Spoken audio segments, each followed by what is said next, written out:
Hello, everybody. Eyal Levi here, and this is the Metal Mix Hall of Fame, episode number 2. This is where I deconstruct some of the most important songs in metal from a songwriting, arrangement, and mixing perspective with the goal of giving you guys actionable takeaways that'll help you level up your next song. If you saw this before, I did a Dimmu Borgir episode previously.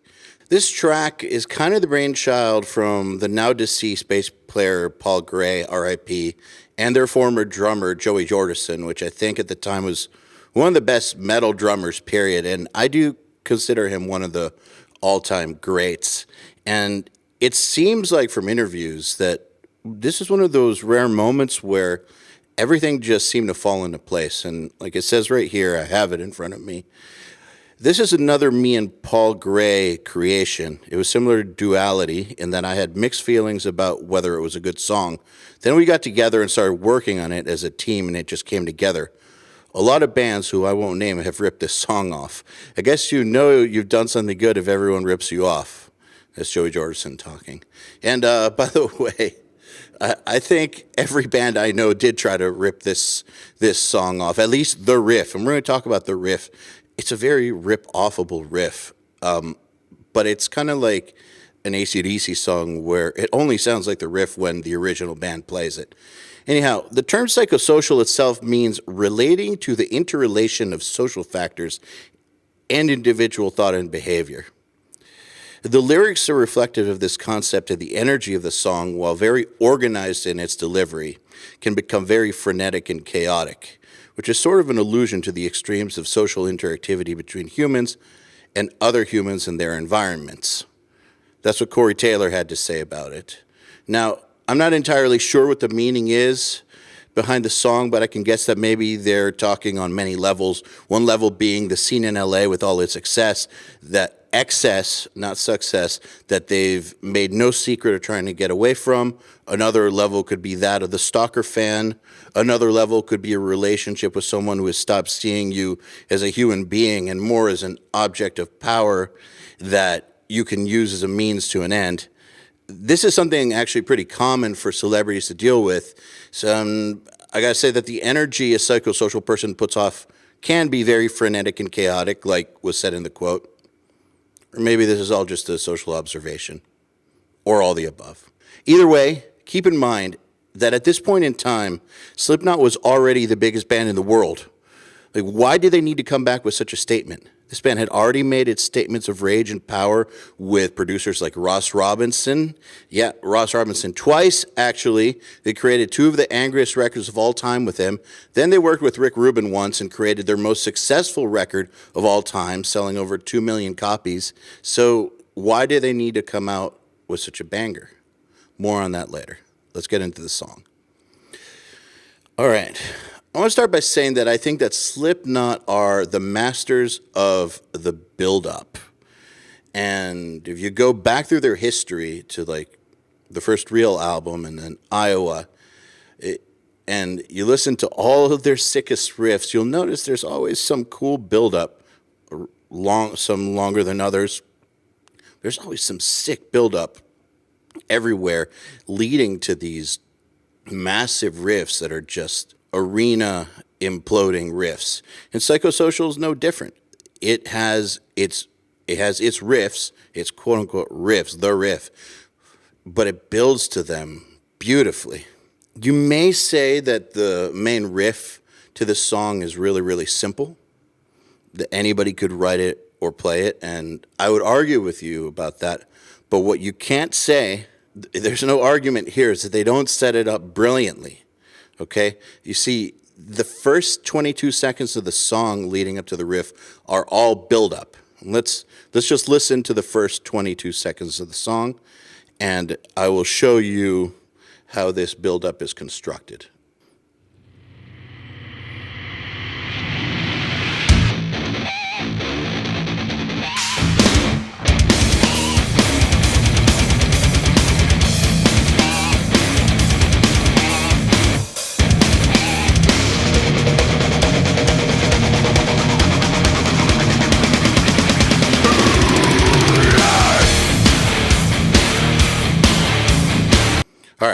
obviously builds up to that. That is just one of the sickest riffs of all time.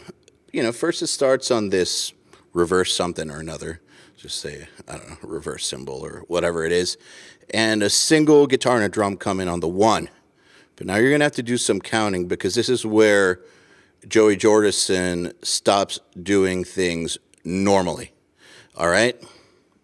So we've got this build up. 1.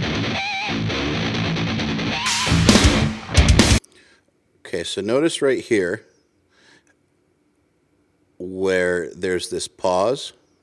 That's on the 1. He doesn't come back in on the 1. The 2 kicks that start the riff are on the end of 1. They rest on the 1. That right there, you want to have strong beats on the 1 in order to make something feel solid, I guess, to feel like an institution almost. But this right here just makes it feel uneasy and tense, because you think it's going to resolve right there rhythmically, but it's not. There's a pause. And then the riff starts in an odd spot. Check it out again.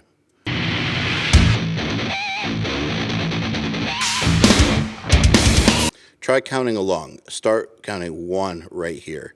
So 1, 2, 3, 4, 2, 2, 3, 4, 1. Hear how 1 is right there in space? All right, now check it out. He does it again.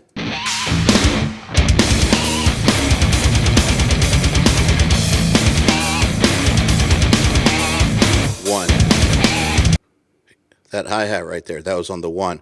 Again, so it's keeping this whole part from really settling down into anything.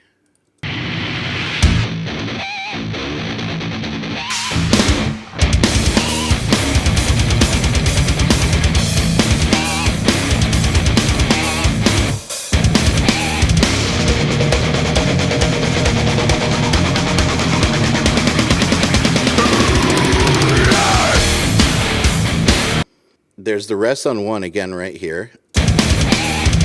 And then we go into this snare buildup. And Joey Jordison is famous for great snare buildups. But the snare buildup itself doesn't even start on 1. There's 2 pickup notes on the end of 4 before that. So it anticipates it a little. Once again, so that it's not really on solid footing.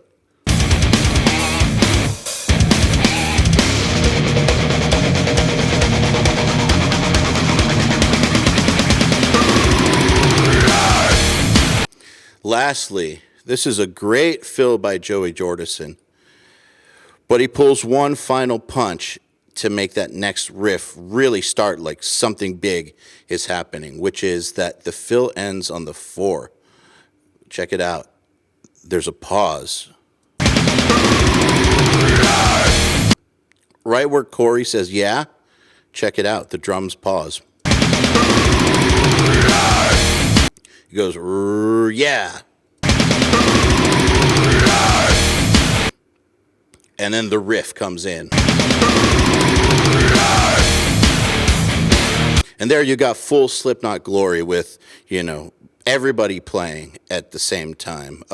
All the percussionists, all the electronic music people, like all 9 of those guys are going for it. And it sounds fucking huge. But they didn't just open the song with this riff. Like I've heard so many mediocre bands do. They didn't just open with that. They got us there. They got us there through build-up and tension.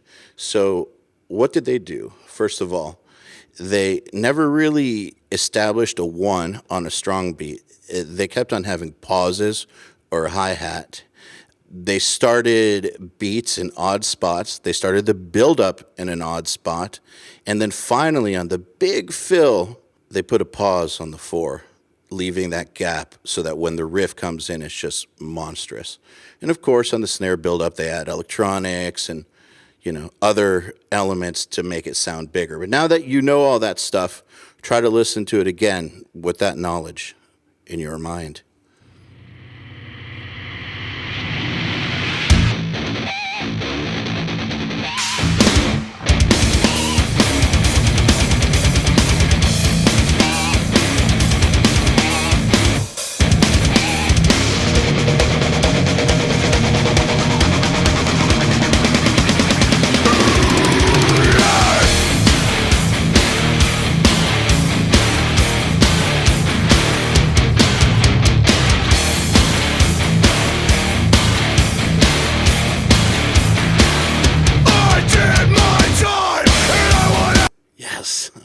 Remember how in the last Metal Mix Hall of Fame I said that every band needs the riff? Well, it's true, you know, and especially if it's a riff salad band, they need that one riff that really brings everything together. And what's funny about these mega successful bands like Slipknot is that they'll have the riff more than once in the song, meaning they'll have 2 or 3 riffs that are just like ground shakers, real banger, memorable riffs. They load these songs up with them. But in addition to the riff, bands like this have, to take it to the next level, they have what I call the phrase. All right? The phrase is that statement that the crowd can scream at a show, that they can tattoo on their faces, that they can live their life by. Great bands combine the riff with the phrase. And while you may think that the phrase or the word for this song is psychosocial, I personally don't think it is, because barely anybody knows what that means. I kind of got, distracted reading what the definition was. I kind of know what it means, but I kind of didn't based off of that definition. I don't think psychosocial is the phrase. I think it's I did my time and I want out, okay? Because those are the first things he says, other than yeah. He says yeah to start the riff. But the first real lyrics in the song are I did my time and I want out. And I just think that that's the phrase of the song, because from that point on, you know the score. You know what's up. Just check it out. All this buildup through here until the riff. And the riff goes a little while, it establishes, and then I did my time and I want out. I mean, what else is there to say? He did his time and he wants out. And seriously, regardless of any lyrics that come after, whether or not you like or dislike the chorus, I've heard people go any which way on the chorus in this song, whether or not you can understand anything Corey says after this, and I understand a lot of what he says, the first words of the song say it all. I did my time and I want out. And how many of you can relate to that sentiment? How many of you can say, I did my time and I fucking want out? All right, looping back to my previous video where I said that it was so cool that Dimmu Borgir sang in Norwegian sometimes. And guess what? I do think it's cool for them sometimes. But if this song was in another language besides English, I don't think that I could relate to it quite the same way. I don't think it would have the same power. I mean, it wouldn't to me. These words are perfect, they're assertive, they're validating, they're memorable, and they're angry. I can tell you that I've been in situations where I did my time and I wanted out. Haven't we all been in situations where we did our time and wanted out? I mean, lyrics like these for me, well, look, in those situations, it's not that I felt alone in the world and that nobody shared my feelings, though I'm sure that could be true for lots of people. It's more that this is an anthem to how I was feeling when I had done my time and wanted out. This validated my feelings. To take that a step further, with such deep-seated feelings of resentment being validated by a song like this, do you really think it matters if the snare is up a dB or two? Or that, you tweaked 1K on the guitars by half a dB? Of course not. And do you think that if you had inserted the perfect ping-pong delay on the word time during the gap, that it would have made the song any more powerful? Probably the opposite, actually.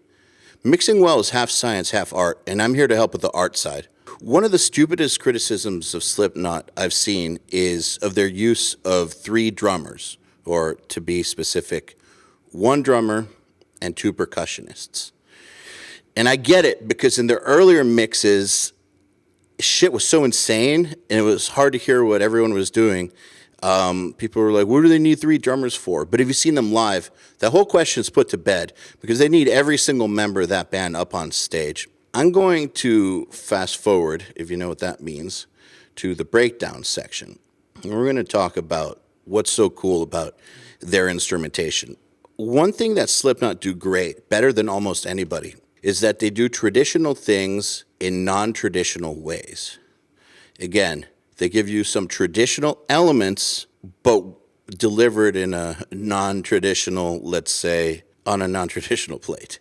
So let's go to the breakdown. This breakdown section is not only one of the coolest breakdowns in history, I think it's, like I said, a perfect example of how Slipknot used non-traditional elements for traditional parts. And in this case, it's to give them momentum and power. I'll play you the breakdown.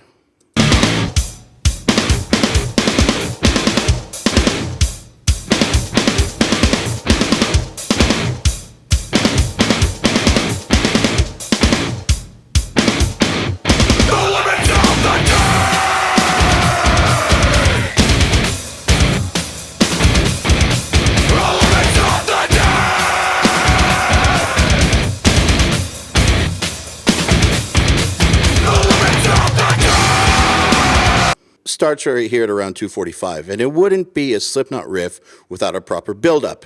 And right here, Joey Jordison isn't just letting this be any pre-breakdown riff.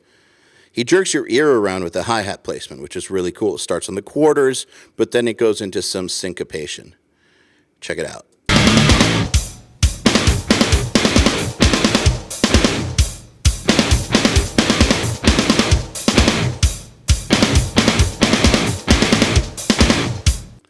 Listen to the hi-hat again. Listen to how it starts on the quarter, downbeats, and then syncopates.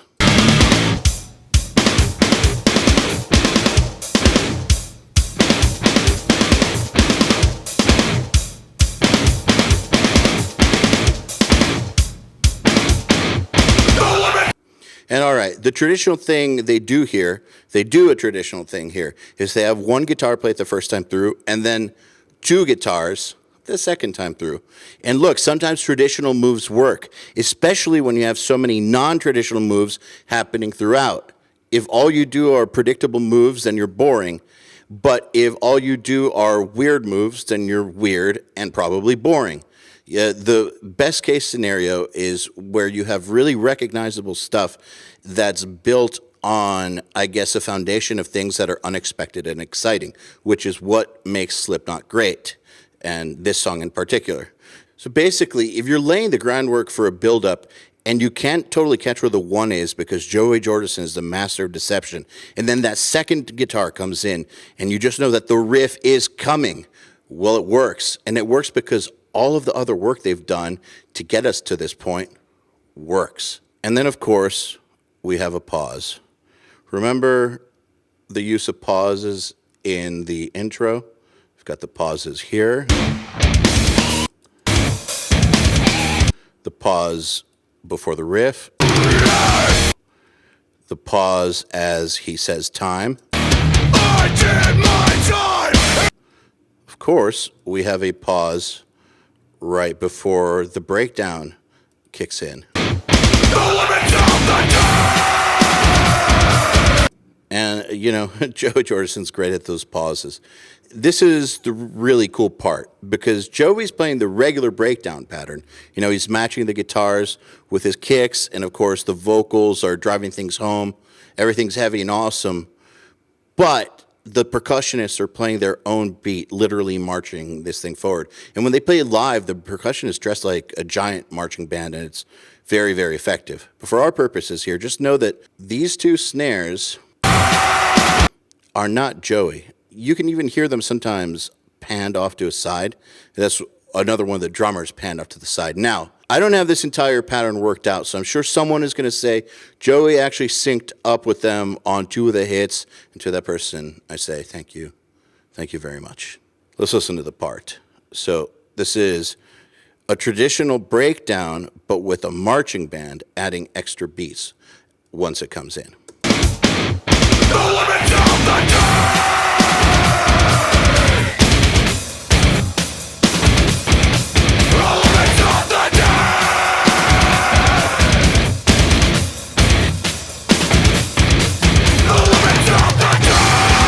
Not intense enough, they take it even further. At 314 right here, where I put breakdown, cool as it gets, the guitars start doing their signature dive moves that, you know, have been there on all Slipknot records. You know, they do this dive move thing while the samples and percussion start to give this steady 16th note pattern, as if there were double bass going, except there isn't double bass going. Joey is driving home the breakdown, but with the momentum of a double bass part. It's perfect. Listen to it again. The guitars come in and start doing the dive, and a bunch of percussion and samples and electronics come in. They start doing like a 16th note thing. So you start to get the feel of steady double bass, except if you listen closely, Joey Jordison is playing the breakdown. So again, you get the momentum of double bass, but the power of the breakdown.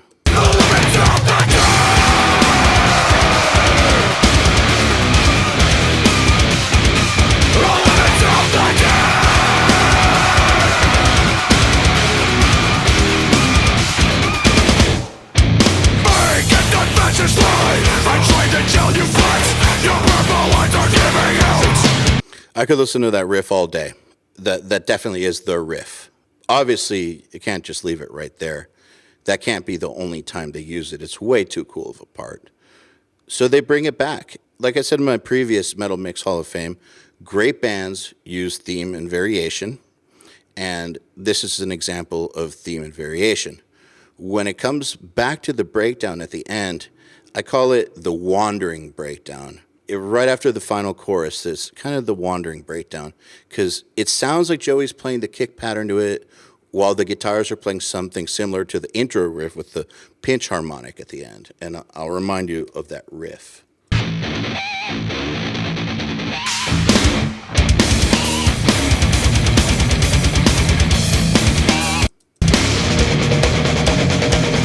Something along those lines, not exactly, but kind of inspired by that. Joey's kind of playing the breakdown, but the guitars aren't totally really like committing to it, which again is leaving it in a bit of a tense place after the last chorus. Instead of going to the final chorus and then being like, da-da, it's over, they take you back to a tense place. I'll let you hear from the final chorus into that wandering breakdown, because why end with just a chorus? Why not take things to as most, I guess, intense as they possibly can be to end the song right? And as a matter of fact, it's really important that they do that, because why else would you keep listening to the song after the breakdown? That breakdown is so fucking cool. They just go back to the verse, riff, and the chorus. Might that be a point to tune out? Well, maybe not, because they do some really cool shit at the end. If it's nothing season, is this what you want? I'm not the only one. And the rain will kill us all. Throw ourselves against the wall, but no one else can see the preservation of the martyr in me. And the rain will kill us all. We throw ourselves against the wall, but no one else can see the preservation of the martyr in me.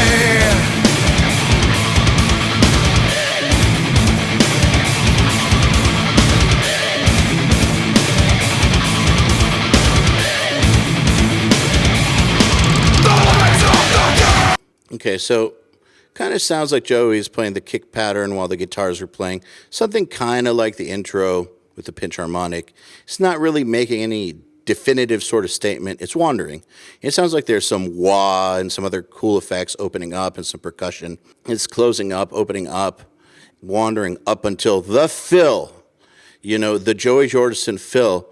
And what do you think happens at the end of the fill, right before bringing in like the colossal final breakdown?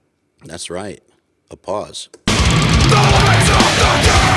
It's that theme that he uses throughout the song of pausing before something magnificent happens. Right after all this wandering breakdown stuff, he brings in another one of his fills and he pauses.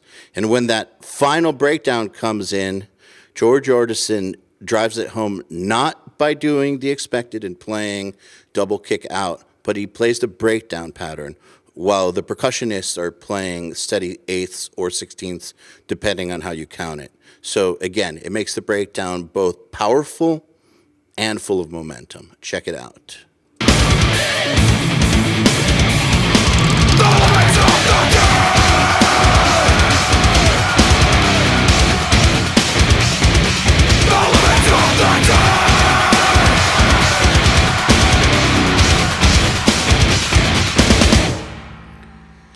I feel like so many bands would go to double bass right here, and then maybe they'd go double time on the snare and then end on a fill. But instead, he just holds it steady and lets the percussion, create that momentum and that size. Just check it out again. What a great ending. It goes from the final chorus to this wandering sort of thing, the fill, a pause, and then boom. No one else can say the preservation of the moderate man.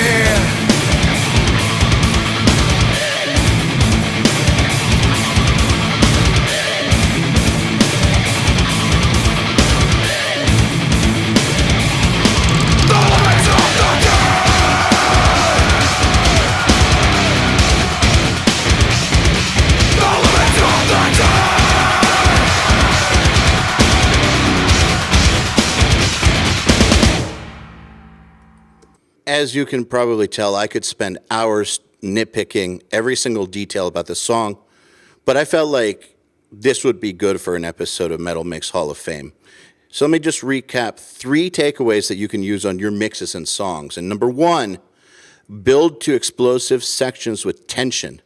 There's so many devices you can use to build tension, and many explored in this song involved not just starting on the 1, they involve starting on the end of 4 or the end of 1, leaving a pause before downbeat. All kinds of tricks that you can do easily with a good drummer. And, these are signature Slipknot moves, and I recommend that you come up with your own, but study the hell out of these. Number 2, you got to have a catchphrase to go with your catch riff. I mean, a catch riff is cool if you want to be underground, but if you want to be no small time, like these guys, you got to have a catchphrase and a lot of catchphrases to go with a lot of the riffs. And I mean, bands like Behemoth, bands like Lamb of God, maybe bands that aren't as big as Slipknot, but that are still like big. They use catchphrases and catch riffs all the time. You have to have that stuff. And then number three, use non-traditional elements for traditional parts. And what I mean by that is the way that they use the percussionists and the samples to get the feel of steady double bass going, while Joey Jordison held down the breakdown by mimicking the guitar pattern with the kicks. That kind of stuff is very interesting. It gives momentum and power, and it doesn't sound like what every other band is doing. All right, that's what I've got for today. If you've enjoyed this episode of the Metal Mix Hall of Fame, please click subscribe below and the bell button so you get notified when there's other ones. Please let me know what you think in the comments. If I missed something, if you really like something, if there's something else I should talk about, if you have any requests. Actually, if you have requests, I'm happy to at least consider them. If I agree with you, I will do a Metal Mix Hall of Fame about them. So this has been Eyal Levi with URM Academy. See you later, guys.